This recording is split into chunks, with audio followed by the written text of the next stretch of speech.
Dan pemirsa untuk membahas lebih dalam terkait pengajuan peninjauan kembali terpidana kasus pembunuhan sejoli Vina dan Eki pada 8 tahun silam pemirsa, kami sudah bersama dengan kuasa hukum terpidana kasus Vina, ada Bapak Jutek Bongso dan Ruli Panggabean. Halo, selamat siang, selamat pagi Bapak-Bapak, terima kasih Selamat pagi. telah bergabung bersama kami. Ya, Ya, Pak Jutek dan Pak Ruli, ini tadi pagi sudah ke Lapas Kebonwaru, agendanya apa ini, untuk melaporkan apa? Baik, selamat pagi Mas. Kami sedang di Kebonwaru, sekarang lagi menunggu jam untuk masuk dapat menemui para terpidana. Memang hari ini kami dijadwalkan untuk bertemu dengan para terpidana, ya melakukan kunjungan. Ada beberapa hal yang kami ingin konfirmasi langsung dengan para terpidana, ya hal-hal informasi dalam rangka pengumpulan bukti, ya novum untuk rancangan memori PK kami, ya kan? Jadi terkait juga ada langkah-langkah hukum yang akan kami lakukan, ya kan?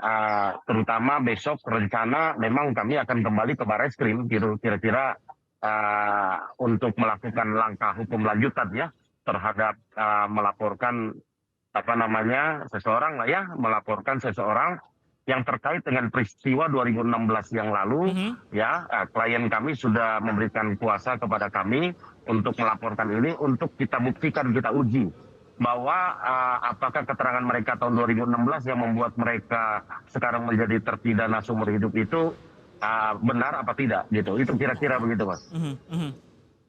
Kalau dari pihak Anda sendiri optimis nggak gitu dengan adanya agenda ini bahwa nantinya akan ada apa ya, ibaratnya mempercepat kasus ini selesai dan lain sebagainya?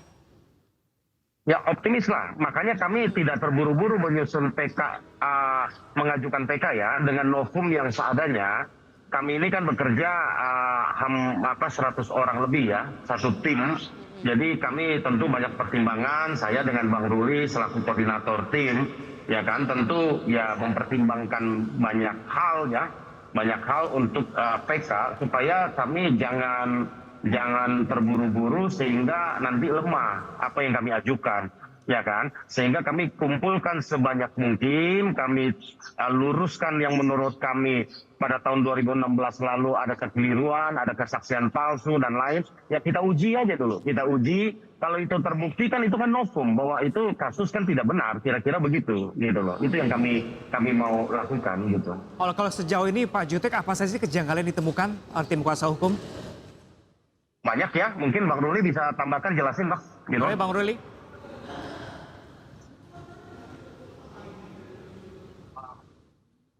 Ya, audionya mohon maaf kurang terdengar, tidak bisa terdengar oleh kami, Pak Jutek. Ya, Bang. Ruli. Oke, Tampaknya tidak bisa terdengar dengan kami di studio saat ini. Oke. Mungkin Pak Ruli bisa, ya. Saya yang jelasin, ya. Oke, makasih. Jadi tentu saja banyak, ya, yang kami temukan, kejanggalan yang kami temukan, ya, di dalam mencari novum ini, ya. Ya itu sebabnya kami mulai dari hulu, itu yang selalu saya katakan. Dari hulu apa? Bahwa peristiwa itu kan terjadi akibat kesaksian dari beberapa orang yang kita anggap tidak benar, yang sudah kami laporkan di Mabes Polri. Antara lain ada ketua RT Pasren, ada anaknya Kavi yang mengaku pada malam kejadian itu kan para terpidana ini mengaku ada di rumahnya Pak RT, tapi Pak RT dengan anaknya yang ketika malam itu bersama-sama tidak mengakui. Itu kita uji yang pertama. Yang kedua adalah terkait dengan Aib dan Dede. Aib dan Dede inilah yang memberikan informasi kepada Rudiana, ya, Aibtu Rudiana saat itu, sehingga mereka ditangkap, ya, diproses, terjadilah mereka menjadi terpidana. Dan besok kita akan melakukan lagi satu langkah, kita uji lagi apakah yang melakukan ini benar apa tidak, kan gitu kan, kita akan lakukan sehingga kalau misalnya itu baru bukti fakta yang terkait kronologis, ya. Terkait dengan saksi-saksi baru yang kami hadirkan, yang kami temukan, yang tidak pernah dimunculkan, gitu Bang Ruli, ya. Saat itu banyak sekali, puluhan, gitu kan. Banyak sekali yang kami temukan. Logikanya gini, Mas. Itu flyover itu kan perjalanan itu kan panjang, ya. Malam itu masa yang melihat itu hanya Aib dan Dede saja, yang lain tidak melihat. Dan itu kami hadirkan yang malam itu ternyata memang kebetulan berada di flyover. Saat itu banyak sekali yang menyaksikan dan tidak pernah menyaksikan peristiwa itu. Kenapa hanya Aib dan Dede? Pak Ini kan Jutek. patut kami pertanyakan gitu loh. Kan gitu. Terkait saksi baru ini Pak Jutek sebutkan tadi banyak sekali saksi baru di sana. Iya, Ini pencarian iya, saksi iya. baru seperti apa prosesnya? Mengingat ini kasus sudah 8 tahun silam.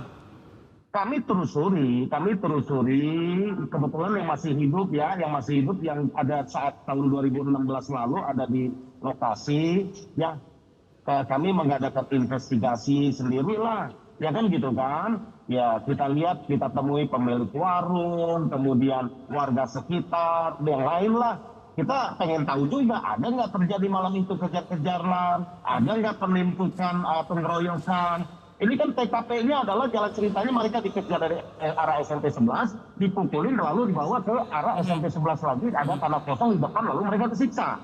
Kan gitu kan? Dan itu cukup jauh, 2 km, 1 km lebih lah, bolak-balik berarti 3 km lebih. Saya rasa nggak mungkin kalau nggak ada saksi lain, hanya Aib dan Dede yang melihat gitu loh. Kan gitu kan? Gitu loh. Ini kan banyak hal kejanggalan yang kita mau uji gitu kan. Nah, keterangan-keterangan Aib dan Dede ini kan kami sudah laporkan, biar penyidik lah yang menguji gitu kan. Artinya Pak Jutek, Begitupun dengan nama Aib ya. dan Dede ini dipastikan dilaporkan untuk kesaksian palsu. Sudah dilaporkan, sudah kami laporkan minggu lalu. Dan Sudah kami kabarnya laporkan, dan informasi sudah kami diterima. dapatkan di sosial media dan berita-berita online ini Aib dan Dede ini menghilang. Gimana tanggapannya ini? Waduh, kami nggak tahu itu urusan bukan polisi lah, bukan urusan kami ya. Kami hanya menguji bahwa akibat keterangan mereka ini, maka para terpidana, klien kami ini ya menjadi terpidana. Itu aja yang kami uji. Kami melakukan TK. Kami melihat banyak sekali kejanggalan, itu kami uji gitu kan. Ya intinya inilah Mas, ada pepatah bilang kebohongan itu tidak akan pernah akan sempurna, kan gitu kan. Itu yang kami coba, yang dugaan kami apakah betul peristiwa itu terjadi. Karena banyak sekali kejanggalan yang terpotong yang menurut kami tidak masuk akal. Itulah yang kami uji dan kami kumpulkan selengkap mungkin. Ketika nanti kami mengajukan PK itu sudah menjadi satu utuh cerita yang konkret, yang menurut versi kami gitu kan, gitu Mas. Oke, gitu. Pak Jutek, ini dari seluruh klien Anda, 7 terpidana ini sudah berapa orang yang mengajukan PK? Kami 6 ya, kami 6 kuasa dari 6 terpidana, dari 7 terpidana, ya kan. Kami belum ada mengajukan PK. Ya, kami lagi mempersiapkan, itu yang tadi saya bilang. Kami lagi mempersiapkan, kami tidak ingin terburu-buru, karena kami ingin mengajukan satu cerita yang utuh, gitu kan, supaya majelis PK yang nanti memeriksa itu dapat membacanya secara utuh, gitu. Demikian. Kalau Pak Jutek dengan tim kuasa hukum ini seberapa yakin sih kalau 6 terpidana ini tidak bersalah ketika itu? Apakah ada kecurigaan ini ada beberapa orang yang nebeng untuk tidak bersalah juga atau seperti apa, Pak Jutek? Kami ya tim ya, ketika masuk kami kan masih nggak percaya dengan keterangan hanya keluarga dengan terpidana dan lain. Setelah 1,5 bulan hampir kami tangani, ya kan, sama seperti Kang Deddy Mulyadi ya, sama seperti Kang Deddy Mulyadi yang waktu awal mengatakan masih 90%, 95% sampai kepada 100%. Kami pun sudah hampir ya mencapai angka 100%. Kami yakin klien kami tidak terlibat seperti yang dituduhkan. Ya boleh dibilang sudah 100% lah kami yakin. Ya kan? Itu sebabnya kami dengan sekuat tenaga kami selesaikan ini secara hukum, oleh karena ini adalah sudah produk hukum. Hasil penyidikan polisi sudah diserahkan jaksa, sudah diputus oleh pengadilan, sudah diuji di banding, akan diuji di kasasi. Tentu ya jalur satu-satunya secara hukum kita harus selesaikan dengan cara hukum, yaitu dengan PK, demikian. Baik, ini satu pertanyaan terakhir Pak Jutek dari kami. Kalau memang tidak terbukti bersalah begitu ya, tentunya banyak ini pihak yang dirugikan. Ini kira-kira akan menuntut apa gitu dan setelah siapa? Itu nantilah. Kami belum terpikir ya. Sekarang fokus kami sekarang adalah untuk bagaimana caranya menghadirkan novum yang benar-benar novum ya, benar-benar tidak tersaji tahun 2016 lalu, supaya para terpidana ini dapat bebas dulu. Kan kesian ya kalau menghukum orang yang tidak bersalah. Ada adium hukum ya kan, lebih baik membebaskan 1.000 orang yang bersalah daripada menghukum 1 orang yang tidak bersalah. Apalagi ini ada 7 yang masih di dalam, 1 sudah bebas, Saka. Jadi ada 8 orang korban, sudah 8 orang dihukum nih, ya kan? Jadi kalau dibandingkan dengan itu, saya pikir suruh ironis ya. Kita akan koreksi bersama, ini tidak salah satu lembaga, sekali lagi. Ini sudah diuji di kepolisian, sudah diuji di jaksa, sudah uji di pengadilan. ya kami sebagai penegak hukum juga ya dari sebagai advokat, ya tentu kami ingin ke depan ini lebih baiklah semua lembaga-lembaga itu Indonesia ini supaya lebih maju, itu aja sih Oke, tujuan dia kami. sih kayaknya Pak Jutek dan tim kuasa hukum terpidana kasus Vina optimis sekali. Ini kalau boleh disipil sedikit nggak Pak Jutek? Ini bukti kuatnya apa sih Pak Jutek? Ya itu yang tadi saya sampaikan tadi semua, tadi kan sudah saya beberkan. Bahwa kesaksian-kesaksian yang membuat mereka jadi terpidana, baik itu dari AFDD, dari Pasren maupun Kavi, itu kan menurut kami makanya kami laporkan lewat kuasa. Menurut kami tidak benar, bohong. Kan gitu kan. Itu aja kalau itu terbukti, artinya pasti bukan mereka pembunuhnya. Kenapa? Karena peristiwa itu ketika betul kalau mereka ada di rumah Pak RT, berarti bagaimana jam yang bersamaan mereka lakukan pembunuhan. Ya kan? Gitu loh. Nah, kemudian kenapa Dede dan Aib kita laporkan? Kalau betul peristiwa itu dan mereka ada di lokasi, ya kan? Ya tentu tidak akan tidak akan terjadi akibat mereka melihat dan melaporkan ini kepada Aib Rudiana, timbullah masalah ini.